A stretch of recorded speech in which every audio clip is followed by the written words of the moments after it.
seperti rakyat, masyarakat, tak ada urusan dengan yang saya sebutkan tadi. Itu jelas-jelas bertentangan dengan kaidah keagamaan.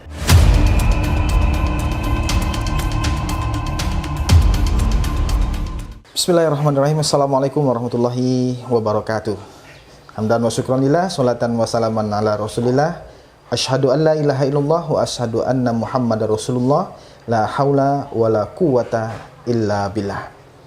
Pemirsa Sirojam Munir TV dimanapun berada, telah hadir bersama kita guru yang sama-sama kita muliakan, Buya Al-Mukarram wal-Muhtaram, Profesor Dr. Haji Salma Danis, MA.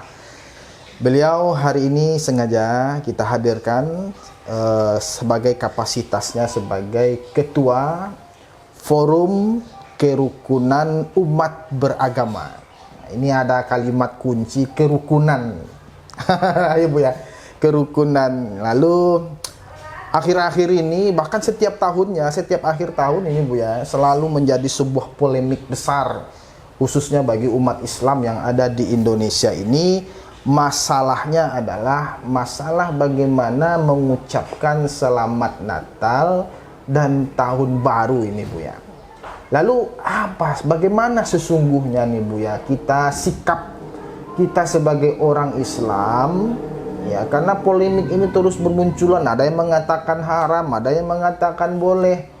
Lalu di mana nih Bu ya posisi kita yang sesungguhnya, sikap kita yang sesungguhnya sebagai muslim dalam menyikapi hal-hal yang setiap tahun ini terjadi Bu ya? Silahkan Bu ya. Baik, Assalamualaikum warahmatullahi wabarakatuh. Pemirsa di mana saja berada pada saat ini, memang persoalan ini sesungguhnya sudah selesai.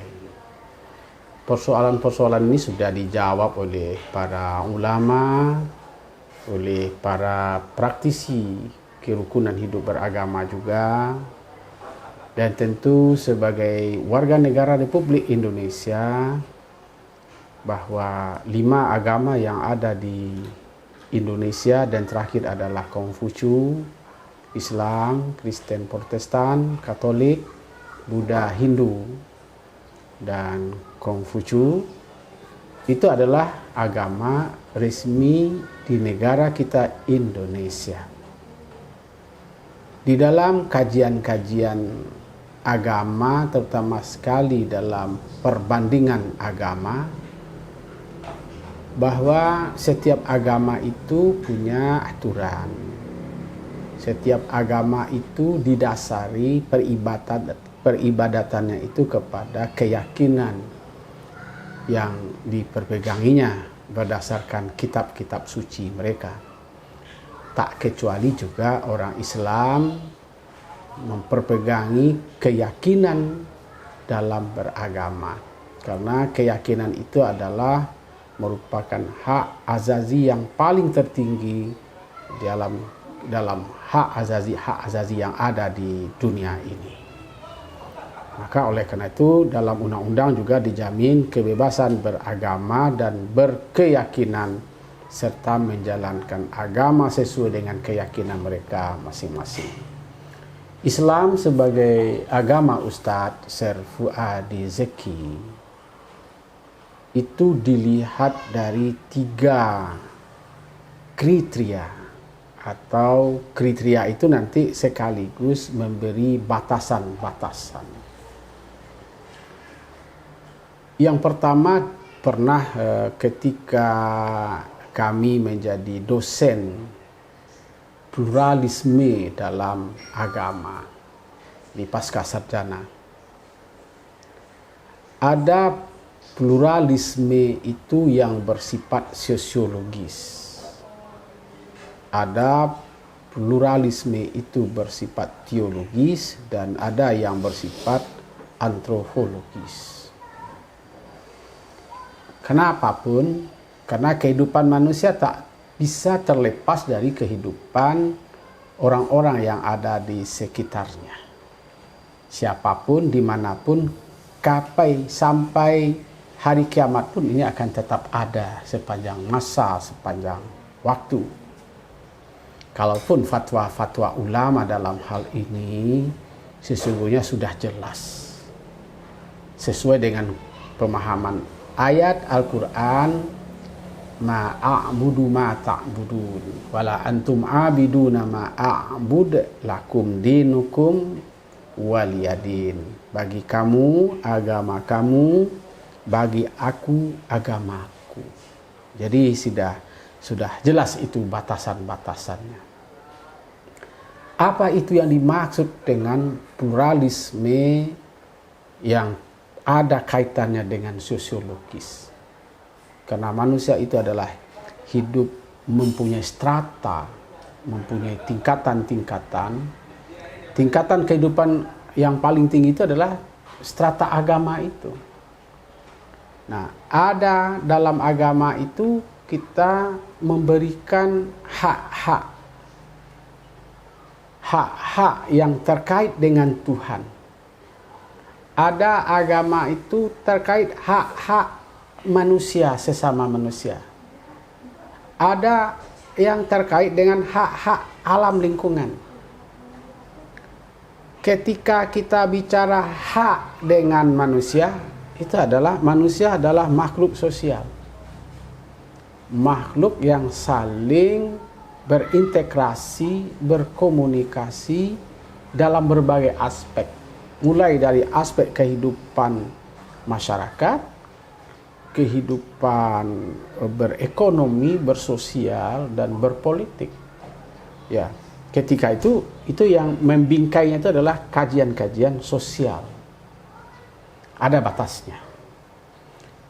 Ketika seseorang agama Nasrani misalnya, yang berada di rumah sebelah rumah kita, dia datang ke rumah kita.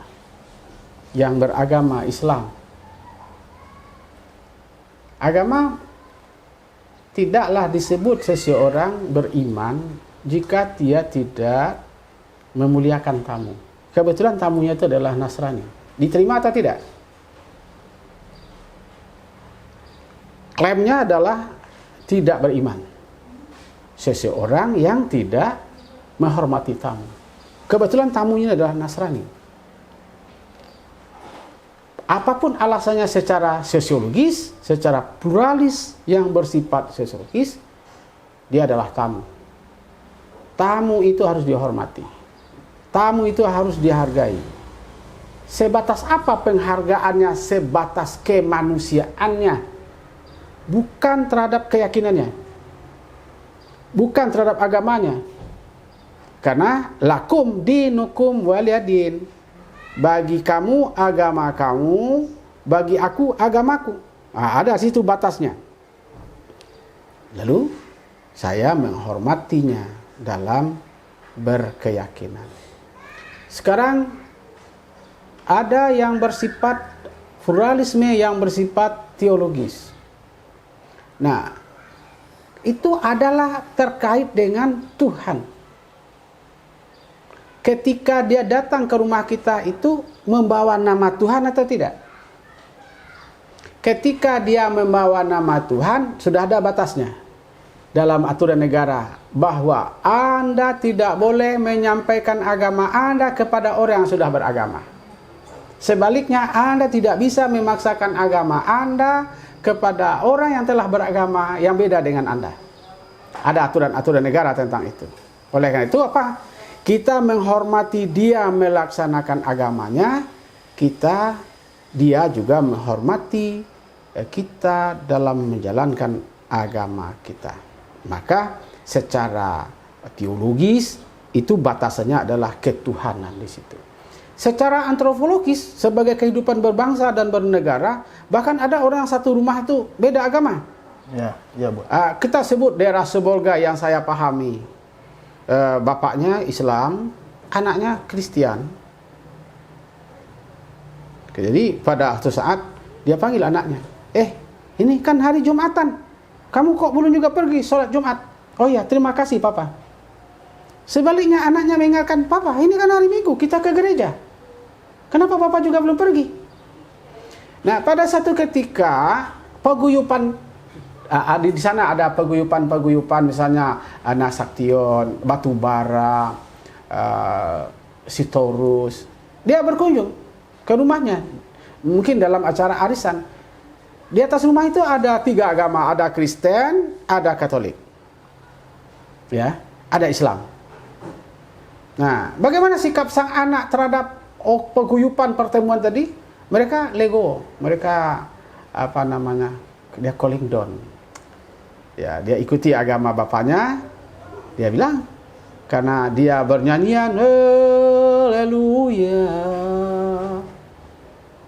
Menurut keyakinan anaknya itu adalah ibadah. Ya, tapi ada enggak di rumah itu? Ada. Dia menghormati sang ayah dan keluarga besar yang memahami agama Sitorus tadi. Kalau itu paguyupan mereka beribadah sesuai dengan agamanya. Sang anaknya yang beragama Islam ini ditanya, bagaimana sikap Anda? Saya menghormati saudara-saudara saya yang memahami itu, tapi saya tidak ada di dalam itu. Dan saya berharap juga bahwa dia sebagai agama Nasrani, dia juga tidak ada di dalam diri saya. Tapi walaupun kami satu rumah. Apa namanya itu? Itu diikat oleh pluralisme yang bersifat antropologis. Kira-kira seperti itu saja.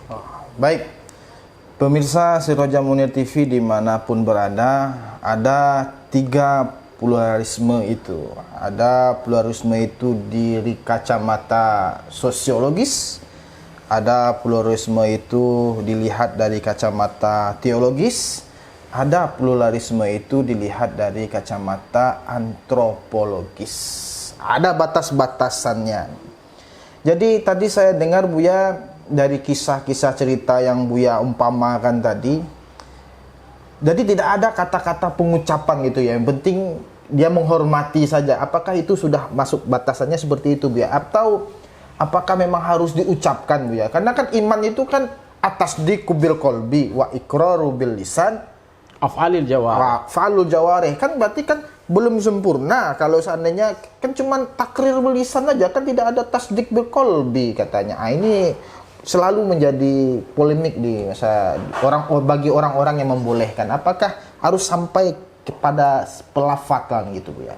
Selamat ya gitu contohnya Bu ya. Gimana nih Bu ya? Ya. Kita kembali kepada bingkai tadi. Bingkai sosiologis, bingkai teologis, dan bingkai antropologis. Dalam bingkai sosiologis ada strata. Ada RT, ada RW, ada lurah, ada camat, ada bupati, wali kota, gubernur, dan presiden. Bagi presiden itu ada para menteri kabinet yang mengatur pada masing-masing bidangnya. Pertanyaan, Presiden Republik Indonesia, dia tengah berada di pastoral, ya kan, di kegiatan Natalan. Bolehkah Bapak Presiden mengucapkan Selamat Natal? Bolehkah dalam satu komunitas Bapak RT, ini kalau tadi Presiden yang paling tinggi, sekarang Pak RT, di komunitas Pak RT ini 50-50. Dia berada di Pak RT diundang dalam acara Natalan karena kapasitas Pak RT adalah sebagai ketua. Lurah sebagai kepala pemerintahan di kelurahannya, termasuk juga camat, wali kota, dan bupati. Ini yang dipersoalkan. Ini yang sebenarnya yang diperdebatkan dalam aspek sosiologis. Kalau dari aspek teologis, jelas Pak RW-nya Islam, Pak RT-nya Islam. Di negara kita Indonesia, presidennya adalah Islam, Muslim. Kapasitasnya, jabatannya tadi adalah untuk mengayomi seluruh kepentingan masyarakat. Karena presiden, kepala pemerintahan, dan presiden kepala pemerintahan dan merupakan pemimpin tertinggi untuk bangsa dan negara. Dia bukan untuk orang tertentu, tapi adalah untuk semua orang yang ada di negara ini. Maka dalam kapasitasnya sebagai pemimpin, dia mengucapkan itu dalam rangka memberikan kehormatan, penghormatan. Bukan serta-merta dia mengucapkan itu ia ada di dalam. Sama saja artinya saya mengatakan selamat kepada Bapak untuk membantu saya dalam rangka penyelesaian jenazah ini. Maka saya bantulah orang itu karena dia agamanya beda dengan saya bantu atau tidak? Karena ini kecelakaan. Oh, kebetulan dia agamanya Nasrani.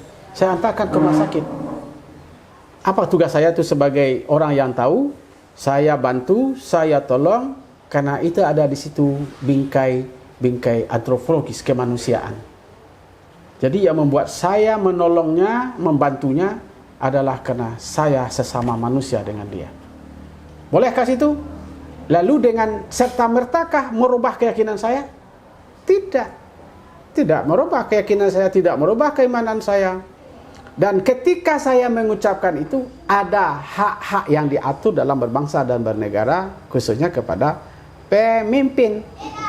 Tapi tidak untuk semua orang yang boleh mengucapkan itu. Tidak semua orang yang boleh mengatakan itu kepada siapa saja. Begitu Ustaz Zaki. Pemirsa Sirojam Munir TV yang dirahmati Allah Subhanahu wa taala, ya tadi sudah diberi batasan oleh guru kita, Buya Profesor Dr. Haji Salma Danis.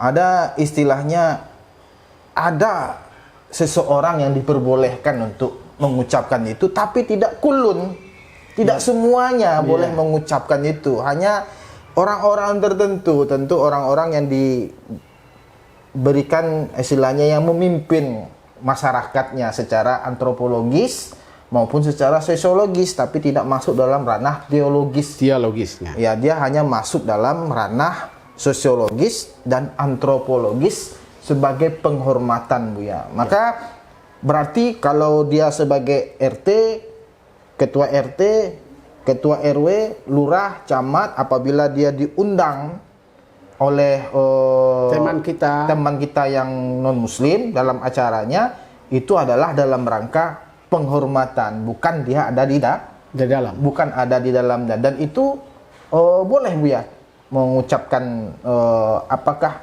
harus apa tidak, ini jadi masalah terus. Pemimpinnya aja ngucapin, masa kita nggak boleh? Ini kadang-kadang begitu juga nih Buya. Kan sudah kita sebut batasannya tadi. Siapa saja yang boleh mengucapkan kata-kata itu, tanda petik, kalaupun itu tetap menjadi perdebatan sepanjang masa. Saya sebagai praktisi dan kajian-kajian kedakwahan dan pengembangan masyarakat Islam, itu adalah untuk pemimpin. Pemimpin yang saya maksud di situ adalah mulai daripada tingkat RT, RW, lurah, camat, bupati, wali kota, gubernur dan presiden. Itu juga pada tingkat kementerian, menteri agama, menteri dalam negeri, menteri pokok menteri ekonomi, menteri kesehatan, segala macam. Bila dia bertemu dengan komunitasnya itu, bagi mereka ada kebolehan secara sosiologis untuk mengucapkan itu.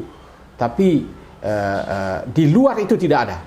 Berarti rakyat, masyarakat tak ada urusan dengan yang saya sebutkan tadi.